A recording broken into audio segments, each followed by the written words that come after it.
Satellite uplink established. Welcome back, Commander. Mechwarrior 5 Mercenaries has a new DLC called Shadow of Kerensky, and it is amazing. It adds a ton of content, new mechs, new weapons, new equipment. It just vastly expands the sandbox that you have to work with. The options for customizing your mechs just exploded.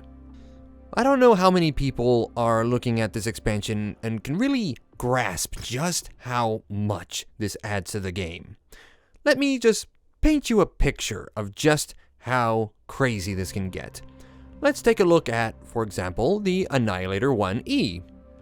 This is an all-energy mech, and we're going to look at a couple versions. One with Inner Sphere equipment only, and another one with clan stuff only.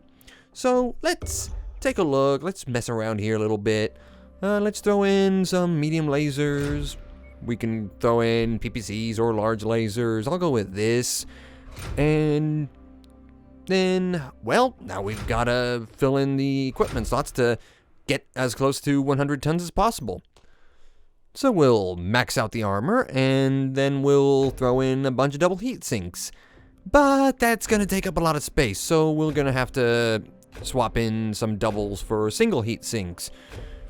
And maybe we'll go with a couple pulse lasers. You can go and take it or leave it, whichever. But this is about as close as we're going to get. So this is a fairly typical loadout for a Inner Sphere Annihilator 1E. Now let's take a look at clan equipment. First, their PPCs are lighter, their large lasers are smaller and lighter, and we can even fit the ER large lasers into medium slots. So we can actually potentially fit large lasers in every slot or bigger. That is a huge boost in potential firepower, although that could generate a lot of heat. But notice the double heat sinks. The clan double heat sinks take 2 slots in the equipment category, as opposed to the Inner Sphere 3, meaning those single heat sinks could all be replaced with doubles to free up more space for armor or weapons and just bigger weapons, more firepower. This just significantly expands your options. So with the inclusion of clan weapons and equipment and mechs, this just vastly expanded your options for customizing your mechs. And this just makes building up your ideal lance even more rewarding. There's more tools in every category, and in fact, it seems like the clans have at least one weapon in every category that can fit in a hardpoint of one size smaller than the Inner Sphere counterpart.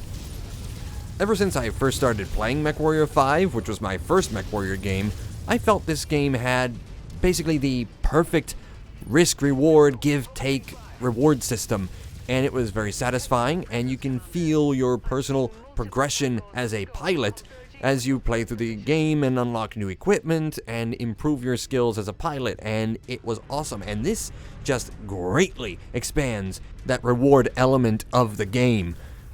And I haven't even gotten to the campaign with the new CG cutscenes and the character model overhaul and the quality of life improvements, the academies. Just so much has been added with this DLC. And I highly recommend checking it out. And if you are interested in Mechwarrior 5 Mercenaries and this DLC, I do have an affiliate link in the description. So check it out, and it helps me out greatly.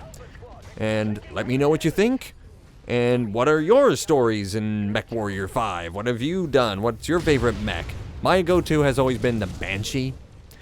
Now, it might not be aesthetically my favorite mech, but something about piloting this particular mech just feels right.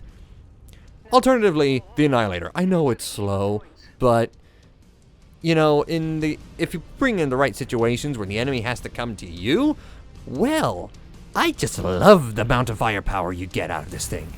It's a lot of fun. But anyway, until next time, take care.